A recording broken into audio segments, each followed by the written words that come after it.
안녕하세요, 오토교 김정균입니다. 네, 안녕하세요. 김창현입니다. 안녕하세요, 양피입니다. 힘차게 우와! 즐겁게. 네, 어이구야. 지금 예. 바이킹 띄워주시는 건가요? 아닙니다. 이게 처음부터 얘는 스포츠성이 그렇게 좋은 차는 아니야라는 거를 보여주네요. 삑삑 소리 났잖아요. 네. 타이어에서. 그게 접지를 살짝 놓치는 거예요. 앞 타이어에서 슬슬 이제 비명 소리를 준비를 하고 있습니다. 완전한 언더네요. 오, 네. 오, 예. 나 언더야. 그러면서 들어나 봤니? 이게 바로 언더. 오이구, 언더 제대로 보여주는데요. 캠리는 사실 그 편안하게 타는 차고 A2B 카의 가장 기본이 되는 차입니다. 그래서 또 이게 미국 시장에 맞춰져 있기 때문에 네. 미국 시장 특성이 이제 크루징, 편안하게 목적지까지 안전하고 여유롭게 네. 달리는 차들을 많이 선호를 합니다. 캠리는 전적으로 그런 쪽에 초점이 맞춰져 있어요. 네, 지금 네, 명확한 언더입니다. 기본적으로 롤이 좀 크네요. 좌우 롤과 피칭을 줄였다고 하는데도 이전에 탔던 차들하고 비교를 하면 확연하게 롤이 크다는 게 느껴지고요. 그러니까 지금도 바운스를 할 때 구국 하잖아요. 네. 그러니까 하중이 떴다 빠졌다 하면서 얘가 이상하다 이러면서 막 개입이 들어오는 거예요. 네, 하중 컨트롤이 그렇게 좋은 차는 아니에요. 사실 이게 시종일관 캠리는 이런 컬러였어요. 네. 그러니까 캠리라는 차가 8세대에 와서 세팅이 잘못된 게 아니라 네. 원래 원래 캠리는 그 색깔인 이런 거죠. 모습으로 계속 네, 왔었습니다. 네. 그렇기 근데 때문에 그나마 조금 더 밸런스가 향상은 된 거죠. 그렇죠. 네, 그리고 롤이라든지 피칭이라든지 바운스 컨트롤이 조금씩 나아지고 있다고는 하지만 네. 원래 이게 캠리의 컬러예요. 예, 완전히 뭐 그러니까 저희가 이제 중간중간에 어떤 분들은 개언더라는 말을 되게 이제 좀 불편해하시는 네, 네. 분들이 계신데요. 확연한 언더, 이렇게 좀 언어를 순화하자면 거의 이렇게 몰아붙이면 앞 타이어 월만 달아요. 뒷바퀴는 네. 전혀 소리를 안 내고 있어요. 예, 그러니까 후륜 쪽에는 지금 부담이 거의 안 가는 거거든요. 네. 그 전륜 쪽에서 지금 거의 80% 정도의 부담을 다 끌어안는 네. 그런 주행 밸런스를 보여주고 있는데 캠리가 부드러운 승차감과 편안한 어떤 주행 특성을 특징으로 하기 때문에 네. 롤 강성을 강하게 조여놓지 않습니다. 네. 그래서 바운스 컨트롤이라든지 롤 제어가 적극적으로 스포츠 세단처럼 되어 있질 않아요. 네. 그러다 보니까 전륜 구동 방식에서는 이렇게 이제 하중 컨트롤에서 약간의 이제 좀 부담스러운 모습을 보여주고 있고 언더스티어가 명확하게 보여지고 있는데 이게 이제 차량 성격이 아예 스포츠 세단이라고 나온 차가 아니라 패밀리용 세단, A2B 카, 그 다음에 미국 환경에 최적화된 그런 그 크루징형 모델 뭐 이렇게 포지셔닝이 정확하게 되어 있어요. 네. 그리고 8세대로 오면서 이 포지셔닝이 한 번도 바뀐 적이 없기 때문에 이건 제품 특징으로 보시는 게 맞습니다. 캠리를 스포츠 주행한다고 구입하시는 분들이 어차피 없죠. 안 계시기 네, 때문에 저희도 스포츠 주행을 네. 가지고 얘를 평가할 생각은 아니고요. 네. 거동이 어떤가를 보자는 거죠. 자, 근데 여기서 한 가지 말씀드리고 싶은 게 뭐냐면 상당히 언더가 확연한, 쉽게 말하면 개언더를 내는데 하중 컨트롤이 그렇게 엉망진창은 아니에요. 네. 그러니까 어느 정도 코너링 포스는 나오고 받쳐주는데 있어요. 그게 이제 언더 쪽으로 밀리는 확연한 현상으로 지금 보여지고 있고요.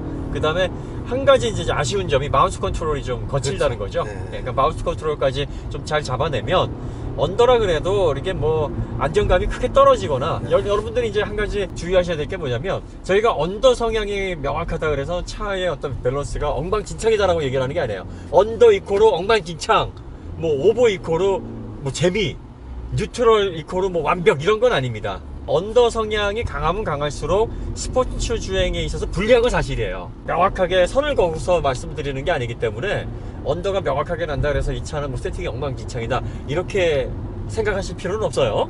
근데 스포츠로 타는 차 아니라고 하셨는데 네. 여기 스포츠 모드 있잖아. 그러니까 잠깐 스포티하게 운전하자는 거죠. 그러니까 왜 그런 거 있잖아요. 왜 그러니까 일반인이 예를 들어서 레저를 즐기는 거와 또 선수급 되는 사람들이 레저를 즐기는 거에는 좀 격차가 크지 않습니까? 하지만 일반인도 나름 뭐 레저를 스포츠를 즐길 때 나름 재밌게 즐기잖아요. 그 한도 내에서. 그러니까 지금 이 차가 가지고 있는 밸런스 한도 내에서 좀 더 RPM 높게 쓰고 그리고 또 변속 타이밍도 좀 스포티하게 가고 뭐 그런 면에서 좀 스포트라는 어떤 개념을 심어놓은 거죠. 자, 지금 이 차는 이제 하이브리드이기 때문에요. 네. 88kW 전기 모터가 주행에 관여를 합니다. 병렬 방식인데 병렬에 두 가지 방식이 있어요. 네. 마일드가 있고 하드 방식이 있어요. 근데 토요타는 마일드, 하드를 뭐 적절히 잘 네. 혼용해서 쓰는 브랜드입니다. 마일드 방식이라고 하면 소프트 방식이죠. 소프트 방식은 우리나라에서 많이 쓰고 있는 방식이기도 하고, 얼마 전에 우리가 탔었던 인피니티 Q50S도 이제 마일드 방식이에요. 그러니까 마일드 방식이라는 것은 전기 모터가 하나가 충전과 출력에 다 개입을 하는 겁니다. 그런데 이제 이 하드 방식은 충전용 모터와 출력용 모터가 따로 구분이 되어 있어요. 네. 그래서 MG1, MG2 모터로 이제 구분이 되어 있어서 MG1 모터는 이제 차지만 관여를 하고요. MG2가 출력에 관여를 합니다. 사이즈도 MG2 출력에 관여하는 모터가 훨씬 큽니다. 그러겠죠. 네, 발전을 위해서 사용되는 모터는 이렇게 회생제동에 필요한 모터는 큰 필요가 없으니까 두 가지로 나눠 놓기 때문에 전기 모터로 전환 시 또 빠지는 그 타이밍에서 위화감이 거의 없어요. 이게 캠리의 특징, 토요타 하이브리드의 특징입니다. 물론 이제 프리우스도 두 가지 모터를 가지고 있는데 MG1, MG2가 프리우스는 이제 배터리 용량이 충분하기 때문에 네. 이 두 모터가 다 출력에 관여를 합니다. 근데 이 모델은 출력과 차징이 나뉘어져 있어요. 그래서 우리나라 그랜저 하이브리드나 소나타 하이브리드는 병렬 방식인데 이제 소프트 방식이고, 좀 하나로 충전과 출력을 관여하기 때문에 캠리하고는 좀 방식이 다릅니다. 같은 병렬이라도 그런 차이가 있어요. 이게 캠리가 이제 변형 모델, 내수형 모델까지 합치면 10세대인데 수출 모델 기준으로 하면 이제 8세대입니다. 캠리가 무슨 뜻인지 아세요? 캠리? 캠리 뜻이 있었어요? 그럼요. 뜻없는 차가 어디 있습니까? 이름에 다 뜻이 있죠. 양혜진에도 뜻이 있잖아요. 캠리가 관을 의미해요. 네? 관, 네. 관? 그 죽어서 묻히는 관 생각하고 있죠, 지금? 아니 배관 생각하고 있는데. 배관? 이야.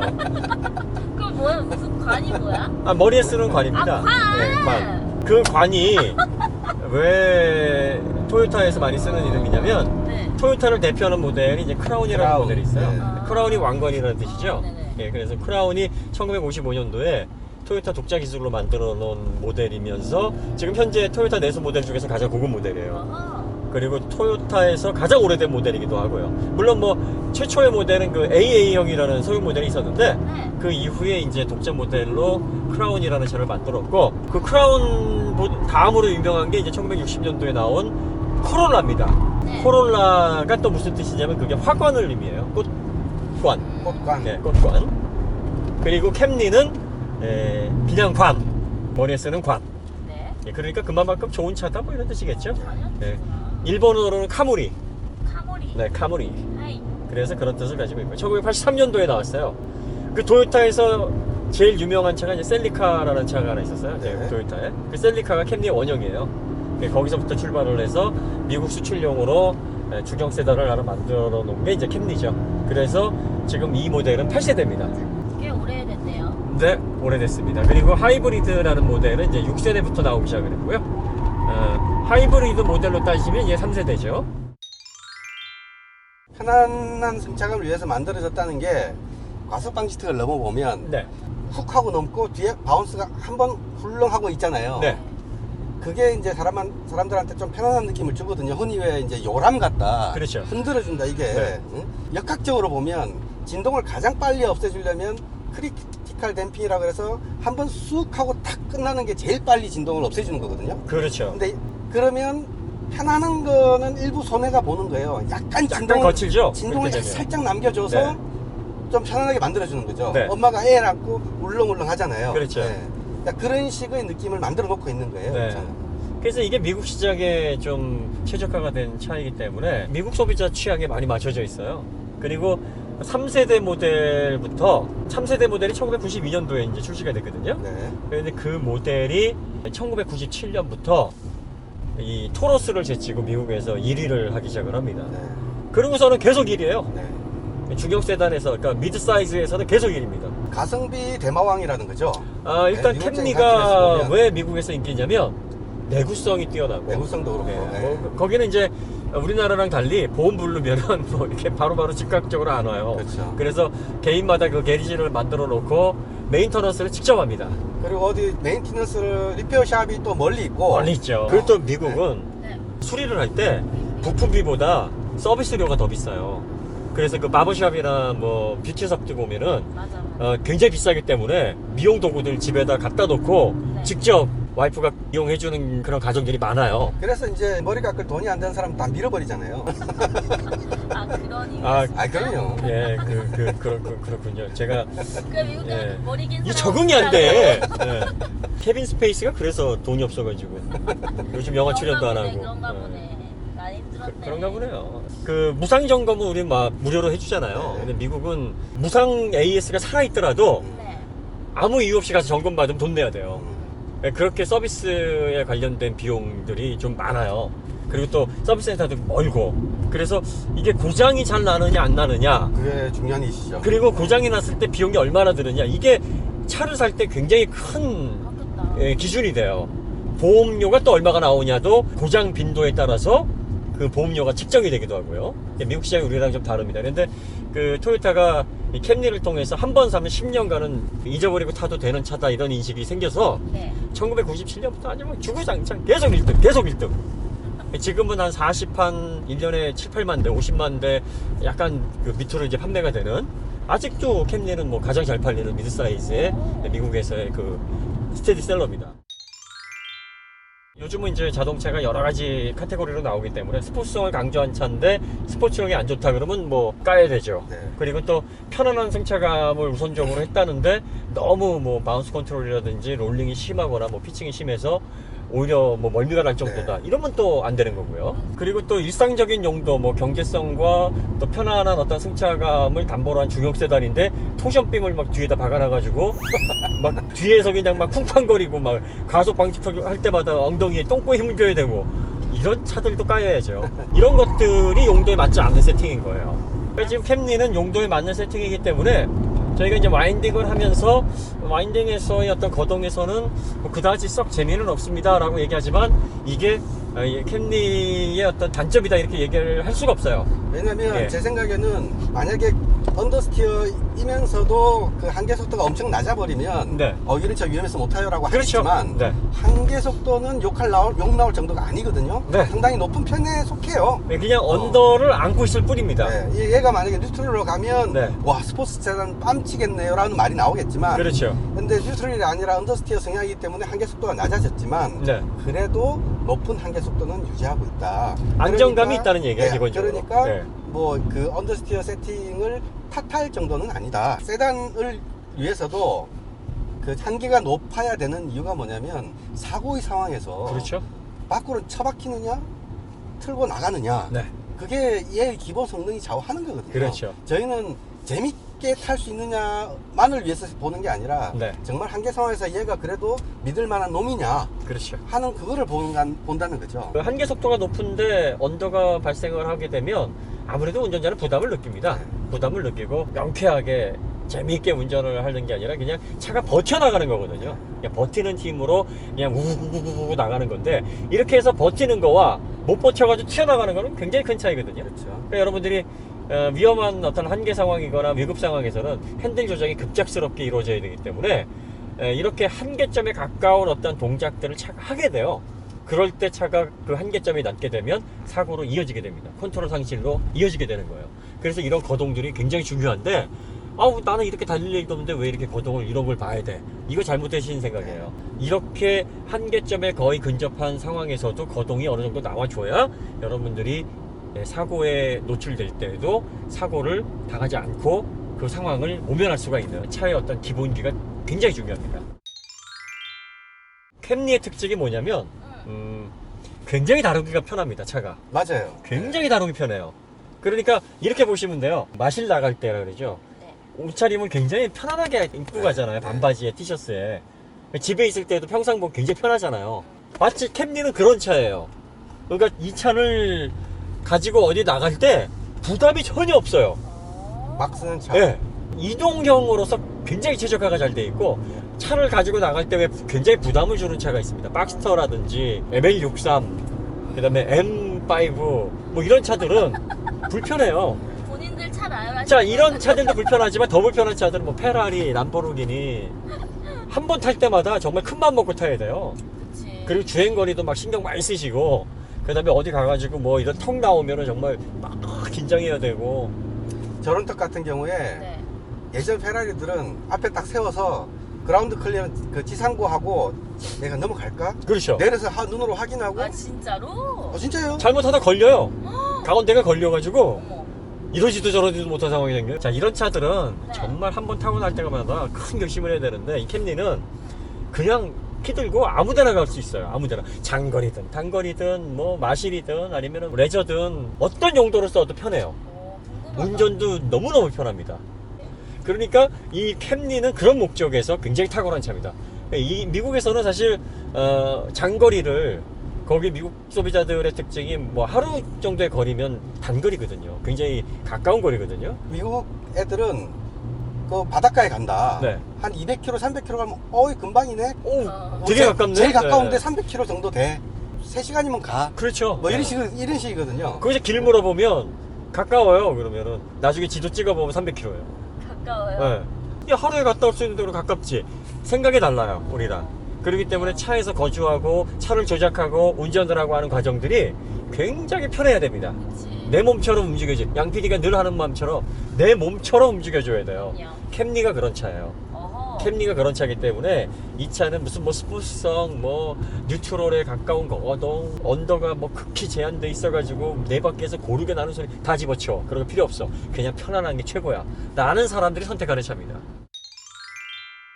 아무래도 이제 일본 브랜드는 그 품질보다도 우리나라 역사와 좀 관련이 돼 있어서 정성 문제. 정서 문제죠. 토요타라는 기업 자체가 우리나라에서 그 정치적으로나 경제적으로 좀 많이 좀 약탈을 하는데 직감적으로 관여했던 그런 제조사이기도 해요. 네. 예, 그래서 반일 감정을 내세울 때 토요타도 굉장히 좀 안 좋은 그런 기업 중에 하나입니다. 그런데도 불구하고 한 번도 토요타 공장에 폭격을 당하거나 그런 적은 없대요. 그래서 운이 되게 좋다. 그러네. 운이 좋은 이유가 이제 토요타의 그 가타카나 문자가 8자인데 네. 8자가 일본에서도 이제 행운을 의미하거든요. 그래서 운이 좋은 그런 브랜드이기 때문이다, 뭐 이런 우스갯소리도 있습니다. 토요타 공장을 폭격을 하려고 딱 연합군에서 준비를 하고 있다가 그 직전에 일본이 패망했어요. 그래서 토요타 공장은 살았습니다. 예. 운이 좋네 진짜. 186마력의 네. 출력, 2.5 직녀사계통 직분사 엔진 들어가 있고요. 에킨슨 사이클 엔진이에요. 요즘은 에킨슨 사이클이라고 하면 밀러 사이클이라고도 많이 부르는데, 예. 에킨슨 사이클 또한 130년 됐죠? 개발된 지가. 1880년? 예, 꽤 오래됐어요. 예. 원래는 이중 샤프트를 가지고 있어요. 크랭크 축 네, 이중 샤프트를 네. 가지고 있어서 최종 그 크랭크 축이 한 바퀴 돌 때 이 사행정을 한 바퀴에서 다 끝낼 수 있도록 네, 네. 그 안에가 한 바퀴 더 돌게 이렇게 개발이 되어 있는데, 이렇게 되니까 기구가 복잡해지고 복잡하죠. 수리하는데 비용이 너무 많이 들어가는 거예요. 그래가지고 밀러라는 사람이 그걸 바꿨어요. 네. 그러니까 이중 샤프트를 없애고 네. 흡기 행정하고 배기 행정할 때의 하사점의 높이를 네. 차이를 둔 거죠. 그래서 네. 배기 행정을 더 길게 먹은 것보다 이제 뱉는 걸 더 많이 하게 되면은 아무래도 효율이 높아지니까 네. 그런 식으로 이제 바꿨습니다. 그래서 에키슨 사이클을 밀러가 손봤다 그래서 이제 밀러 사이클로 많이 하는데, 네. 그래도 이제 에키슨이라는 사람이 이걸 최초로 고안을 했으니까 에키슨 사이클이라고 요즘도 많이 부르는 것 같아요. 기본적인 구조는 일반 엔진이랑 같은데 밸브 구조하고 이제 그런 보안 장치가 좀 돼 있어서 연비가 좀 좋다. 네. 대신 이제 행정의 길이가 다르니까 네. 약간 소음 문제가 있다 그래요. 네. 에키슨 사이클이. 근데 뭐 근데 얘는 뭐 잘 모르겠네요. 잘 모르겠네요. 우리가 무뎌서 그런가? 네. 그것도 기가 막히게 이래서 뭐 소음이 막 나네요. 이렇게 알아내시는 분들도 계시더라고요. 멀티 인젝터를 사용한다 그래요. 그 네. 구멍이 6개라 그러네요. 네. 그래서 6개 구멍에서 이렇게 축축축 퍼지는 신기술들이 많이 들어가 있어요, 보니까. 그전에는 이제 MPI 엔진을 썼는데 네. 8세대에 와서 이제 직분사로 바꿨어요. 그러면서 압축비를 14대 1까지 높였다 그러나요? 가솔린에서 굉장히 높은 14대 거죠. 엄청난 네. 거죠. 디젤이 15점 몇 대까지 내려오고 있는데. 그러니까요. 그러니까 예전에는 13대 1이 압축비 가솔린 엔진의 한계라 그랬는데 네. 요즘 막 넘어요. 그리고 이제 인피니티에서는 멀티 압축비, 네. 가변 압축비를 가지고 있는 그렇죠. 엔진이 네. 또 개발이 돼가지고 많이 있어요. 상황에 따라서 네. 압축비를 바꿔요. 그래서 합선 출력이 네. 211마력. 그래서 이제 저는 네. 시내에서 잠깐 이제 차를 움직이기 시작할 때는 네. 와, 여기 힘 센데? 네. 괜찮네? 네. 막 이렇게 생각했다가 네. 언덕을 한 2번 오르고 나니까 거기가 끝이었구나. 그게 다구나. 어. 고속으로 넘어갈수록 네. 예. 이 전기 모터가 또 고회전에서 토크가 이렇게 좀 빠지죠. 예, 빠지죠. 네. 특성이 저회전에서는 좀 토크가 강하게 걸리는 네, 반면에 예, 그런 특성이 좀 있습니다. 그래서 그리고 또 이게 배터리가 1.59kWh. 그러니까 충전이 막 갑자기 다 되고 뭐 한 2, 3분만 하면 다 빠지고 그러죠. 저번에 말씀드렸잖아요. 그 제조사들이 전기차 많이 안 만드는 이유가 배터리가 가격이 장난이 아니에요. 그러니까 엔진 가격보다 배터리 가격의 원가가 더 비싸요. 그러니까 제조사에서는 이렇게 비싼 단품을 사본 적이 없어. 그러니까 이거 뭐 10원, 20원 아껴가지고 제조업하는 사람들은 배터리를 많이 살 수가 없는 거예요. 그래서 정부에서 보조하는 뭐 2만 대 보조해줄게. 그럼 딱 그만큼만 만드는 이유가 배터리 팩이 장난 아니거든요.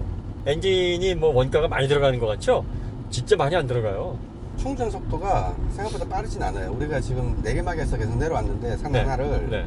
지금 절반밖에 안 됐거든요. 아, 지금- 배터리 용량에 비하면 용량이 작으면 충전을 빨리빨리 풀로 완충이 돼야 되는데 이게 왜 그러냐면요. 토요타의 오토 글라이드 컨트롤이라는 게 있어요. 네. 하이브리드의 단점이 뭐냐면 네. 가속 페달에서 발을 딱 떼면 네. 회생 제동을 하게 되는데 그게 네. 관성 주행을 못 하잖아요. 네.